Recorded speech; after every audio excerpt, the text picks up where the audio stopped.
Hello friends, welcome to my channel crack your competition with Anjali. Friends, आज की इस video में हम लोग 14 जून 2023 यानी कि आज के टॉप करंट अफेयर्स को पढ़ने वाले हैं। साथ ही स्टैटिक जीके के क्वेश्चंस भी हम लोग इसी के साथ ही पढ़ने वाले हैं। फ्रेंड्स, यदि आपने इससे पहले की वीडियोज़ को नहीं देखा है तो डिस्क्रिप्शन बॉक्स में प्लेलिस्ट लिंक दिया हुआ है, वहाँ पर डेली करंट अफेयर्स की सारी वीडियोज़ आपको मिल जाएंगी। साथ ही यदि आप चैनल पर नए हो तो चैनल को सब्सक्राइब करके बेल आइकन को प्रेस कर लीजिएगा, क्योंकि यहाँ पर आपके हर कॉम्पिटिटिव एग्जाम की तैयारी करवाई जाती है। करंट अफेयर्स, जीके और सीटेट, यूपीटेट हर तरह के एग्जाम के यहाँ पर तैयारी करवाई जाती है। तो चैनल को सब्सक्राइब कर लीजिए। चलिए फ्रेंड्स, वीडियो को शुरू करते हैं। आज का फर्स्ट क्वेश्चन है, प्रधानमंत्री नरेंद्र मोदी ने किस शहर में अंतर्राष्ट्रीय प्रदर्शनी और कन्वेंशन सेंटर में पहली बार राष्ट्रीय प्रशिक्षण सम्मेलन का उद्घाटन किया है?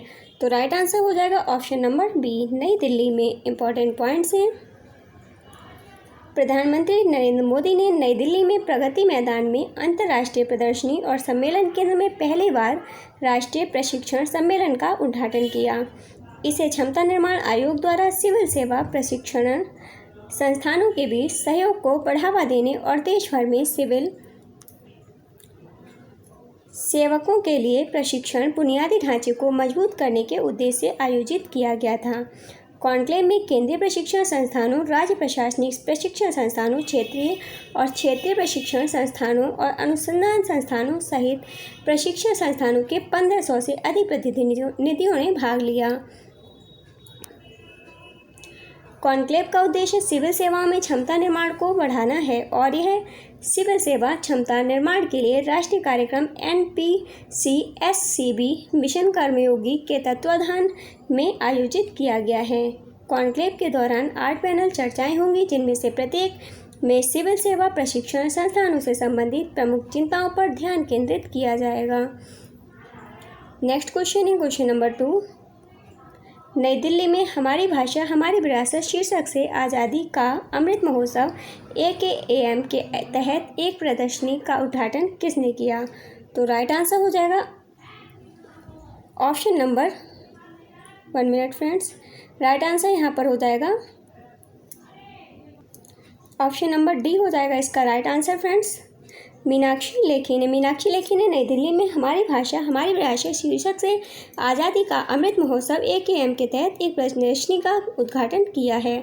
इंपॉर्टेंट पॉइंट्स हैं, संस्कृति राज्य मंत्री मीनाक्षी लेखी ने भारत के राष्ट्रीय अभिलेखागार नई दिल्ली में 75वें अंतर्राष्ट्रीय अभिलेखागार दिवस का जश्न मनाने के लिए हमारी भाषा हमारी विरासत शीर्षक से आज़ादी का अमृत महोत्सव AKAM के तहत एक प्रदर्शनी का उद्घाटन किया है।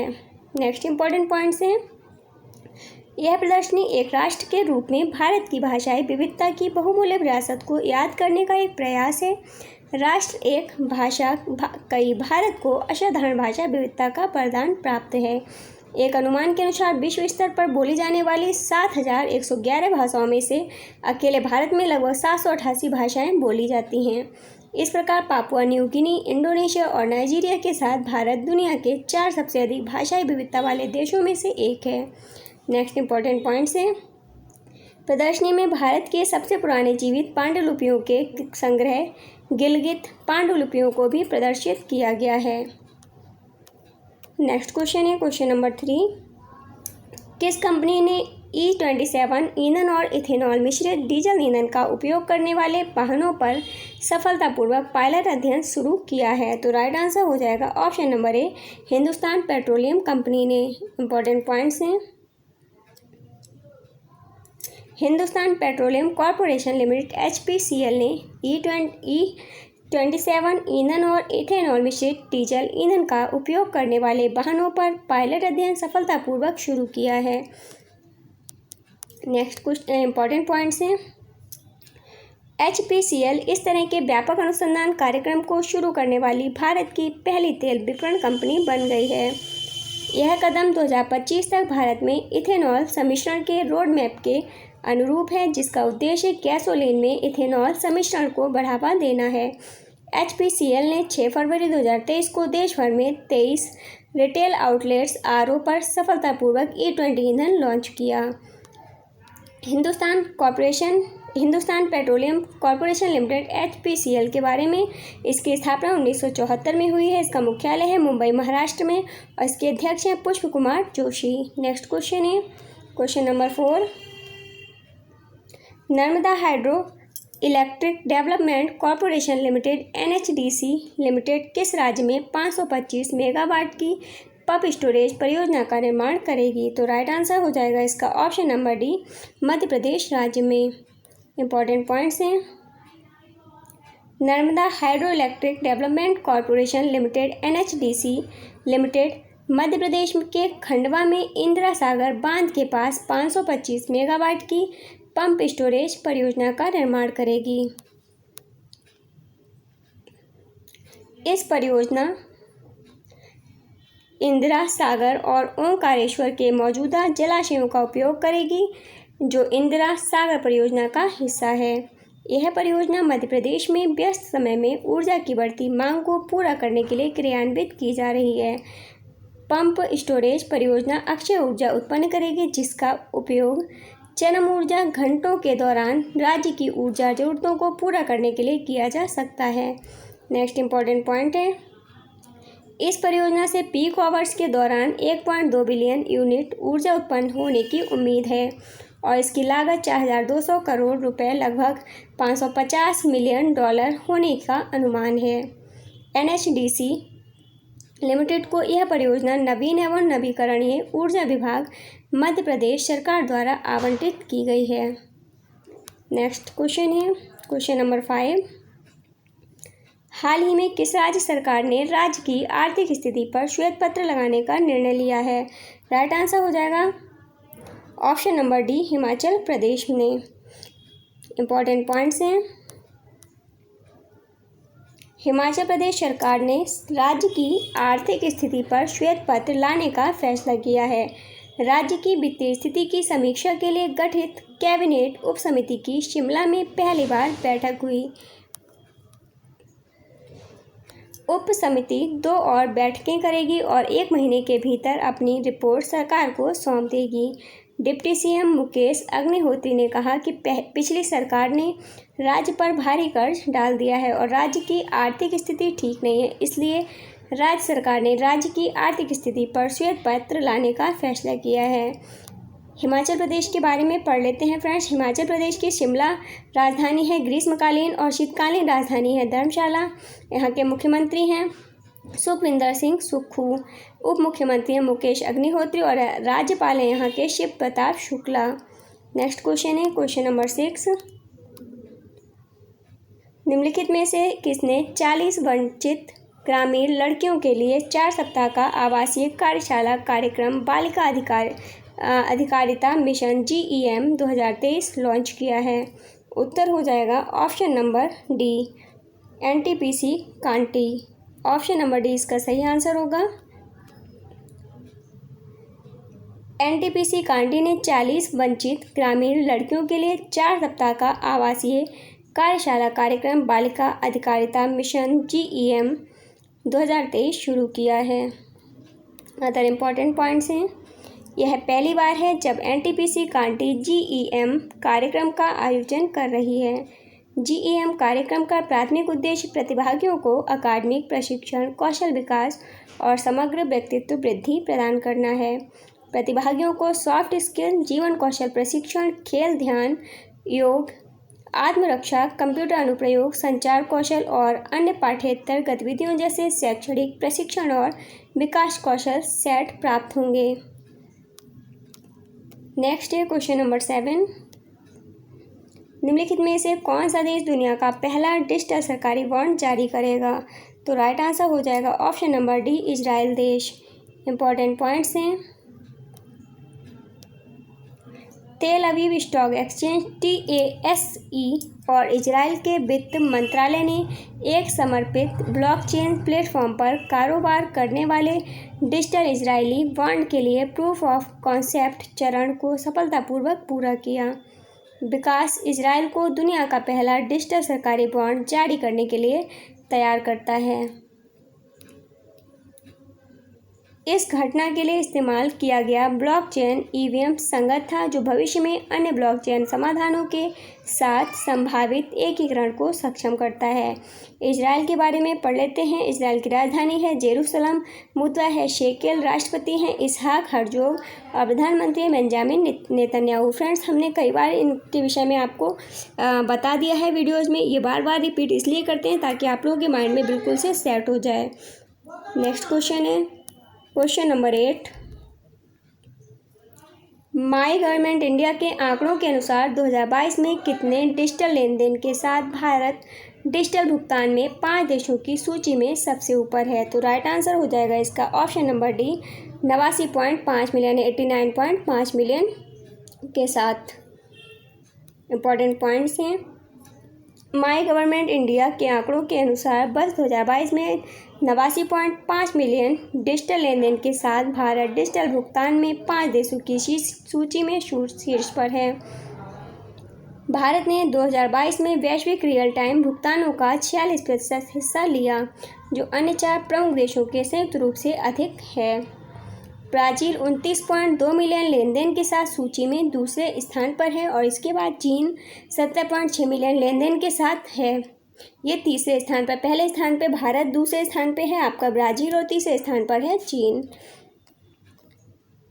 16.5 मिलियन डिजिटल लेन देन के साथ थाईलैंड चौथे नंबर पे है। इसके बाद 8 मिलियन मूल्य के लेन देन के साथ दक्षिण कोरिया, यानी कि ये 5वें नंबर पे है दक्षिण कोरिया।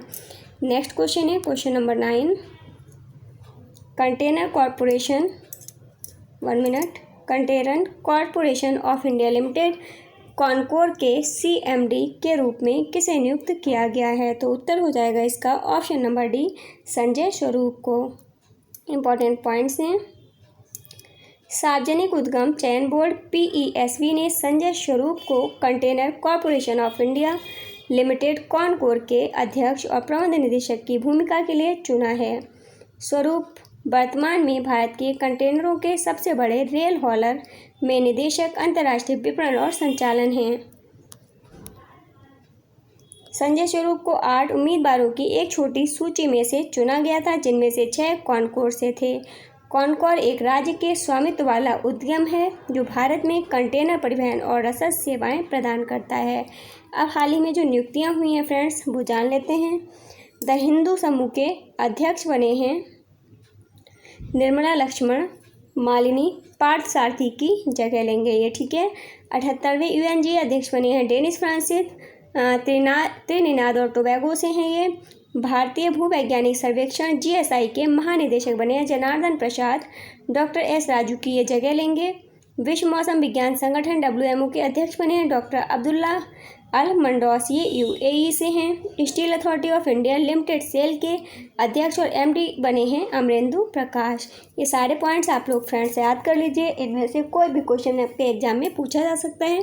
काफ़ी इंपॉर्टेंट क्वेश्चन हैं। नेक्स्ट क्वेश्चन है क्वेश्चन नंबर 10।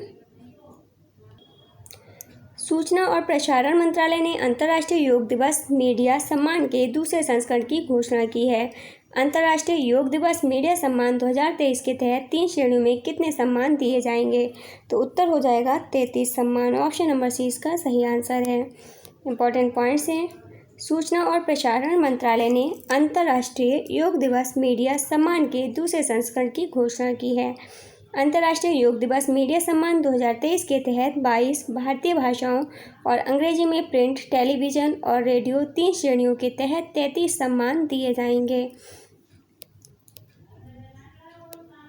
22 भारतीय भाषाओं और अंग्रेजी में 11 सम्मान समाचार पत्रों में योग में सर्वश्रेष्ठ मीडिया कवरेज श्रेणी के तहत प्रदान किए जाएंगे। इलेक्ट्रॉनिक मीडिया टीवी में योग में सर्वश्रेष्ठ मीडिया कवरेज श्रेणी के तहत 22 भारतीय भाषाओं और अंग्रेजी में 11 सम्मान प्रदान किए जाएंगे। 22 भारतीय भाषाओं और अंग्रेजी में 11 सम्मान इलेक्ट्रॉनिक्स मीडिया रेडियो में योग में सर्वश्रेष्ठ मीडिया कवरेज श्रेणी के तहत प्रदान किए जाएंगे। नेक्स्ट है question number 11।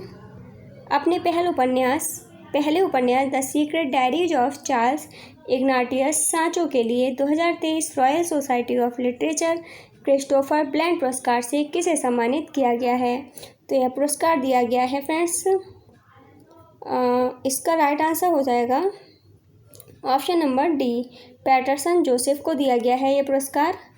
Option number D इसका सही आंसर है। नेक्स्ट क्वेश्चन इंपॉर्टेंट पॉइंट्स हैं। लेखक पैटरसन जोसेफ को उनके पहले उपन्यास the secret diaries of Charles Ignatius Sancho के लिए 2023 Royal Society of Literature Christopher Bland पुरस्कार से सम्मानित किया गया।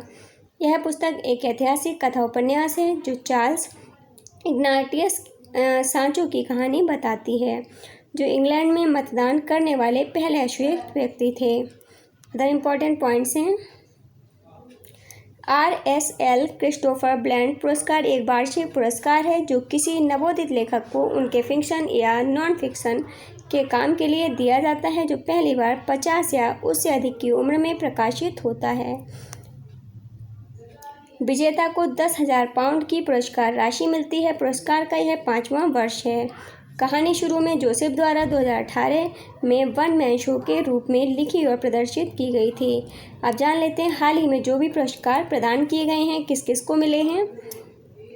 यूनेस्को मिशेल बेटिस पुरस्कार 2023 जीता है। जगदीश एस वाकन्स को इनसे सम्मानित किया गया है। सूरीनाम का सर्वोच्च नागरिक पुरस्कार grand order of the chain of yellow star से हमारी भारत की राष्ट्रपति द्रौपदी मुर्मू को सम्मानित किया गया है। ग्रीन टेक सेफ्टी अवार्ड 2023 का अवार्ड मिला है राष्ट्रीय इस्पात निगम लिमिटेड RINL को। 57वां ज्ञानपीठ पुरस्कार प्राप्त किया है दामोदर मौजो ने। एपेक्स यूनिवर्सिटी जयपुर में मानद उपाधि मिली है सोनू सूद को। राष्ट्रीय जल पुरस्कार 2022 से चंडीगढ़ को सम्मानित किया गया है। ऑप्शन नंबर इसका जो राइट आंसर था फ्रेंड्स वो कौन सा था, वो डी था। नेक्स्ट क्वेश्चन है क्वेश्चन नंबर 12। फ्रेंच ओपन महिला एकल खिताब 2023 किसने जीता है? तो राइट आंसर हो जाएगा ऑप्शन नंबर डी, ईगा स्विएटेक ने। इम्पॉर्टेंट पॉइंट्स है। फ्रेंच ओपन टेनिस में वर्ल्ड नंबर 1 और पोलैंड की शीर्ष वरीयता प्राप्त ईगा स्विएटेक ने महिला एकल का ताज जीत लिया है। उन्होंने गैर वरीयता प्राप्त चेक कैरोलिना मुचोवा के खिलाफ 6-2, 5-7, 6-4 से अपने खिताब का बचाव किया। 5 साल में यह उनका तीसरा फ्रेंच खिताब है। पोलैंड की ईगा स्विएटेक 2007 के बाद back to back French Open खिताब जीतने वाली पहली महिला बनी हैं। 22 वर्षीय स्विएटेक ओपन एरा में अपने पहले 4 ग्रैंड स्लैम फाइनल में से प्रत्येक को जीतने वाली सिर्फ तीसरी महिला हैं। यह उपलब्धि हासिल करने वाली मोनिका सेलेस और नाओमी ओसाका ही अन्य खिलाड़ी हैं। 1990 के दशक की शुरुआत में मोनिका सेलेस के बाद से back to back French Open खिताब जीतने वाली दुनिया की नंबर 1 स्विएटेक सबसे कम उम्र की महिला हैं। नेक्स्ट क्वेश्चन है क्वेश्चन नंबर 13। ऑस्ट्रेलिया ने भारत को हराकर वर्ल्ड टेस्ट चैंपियनशिप जीत ली है। ICC विश्व टेस्ट चैंपियनशिप 2023 का फाइनल मैच किस स्टेडियम में आयोजित हुआ? तो यह आयोजित हुआ है friends the Oval cricket ground में। ऑप्शन नंबर ए इसका सही आंसर है। इंपॉर्टेंट पॉइंट्स हैं। द ओवल लंदन में फाइनल में भारत पर करारी जीत के बाद ऑस्ट्रेलिया ने विश्व टेस्ट चैंपियनशिप जीत ली है। WTC के फाइनल में भारत की यह लगातार दूसरी हार थी। वे 2021 में उद्घाटन संस्करण के खिताबी मुकाबले में न्यूजीलैंड से हार गए थे। 2013 में इंग्लैंड में चैंपियन ट्रॉफी की जीत के बाद ICC फाइनल में भारत की यह चौथी हार थी। भारत 2014 में श्रीलंका से T20 विश्व कप का फाइनल हार गया था। फिर न्यूजीलैंड से हार से पहले 2017 में चैंपियन ट्रॉफी का फाइनल पाकिस्तान से हार गया था। 2021 में WTC फाइनल में ऑस्ट्रेलिया तीनों प्रारूपों में अंतर्राष्ट्रीय क्रिकेट परिषद ICC विश्व खिताब जीतने वाली विश्व क्रिकेट की पहली पुरुष टीम भी बनी। ऑस्ट्रेलिया ने यह उपलब्धि तब हासिल की जब उन्होंने द ओवल में विश्व टेस्ट चैंपियनशिप 2021-2023 के फाइनल में भारत को खेल के सबसे लंबे प्रारूप का नया विश्व चैंपियन बना दिया। नेक्स्ट क्वेश्चन है क्वेश्चन नंबर 14। भारत ने किस देश को हराकर महिला हॉकी जूनियर एशिया कप 2023 जीता है? तो राइट आंसर हो जाएगा इसका ऑप्शन नंबर ए, दक्षिण कोरिया को हराकर। इम्पॉर्टेंट पॉइंट्स हैं। भारतीय हॉकी टीम जापान के काकामीगहारा में दक्षिण कोरिया को रोमांचक फाइनल में 2-1 से हराकर महिला जूनियर एशिया कप की चैंपियन बनी। भारत के लिए अनु 22वां और नीलम 41वां ने और कोरिया के लिए पाक सियो योन 25वां ने गोल किए।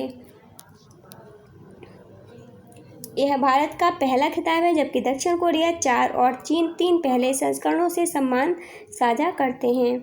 6 मैचों में टीम की नाबाद लकीर को स्वीकार करते हुए इससे उन्हें चिली में 2023 महिला जूनियर विश्व कप के लिए क्वालिफाई करने में भी मदद मिली। हॉकी इंडिया एचआई ने प्रति खिलाड़ी 2 लाख रुपए और सहयोगी स्टाफ के लिए 1 लाख रुपए का नगद पुरस्कार घोषित किया।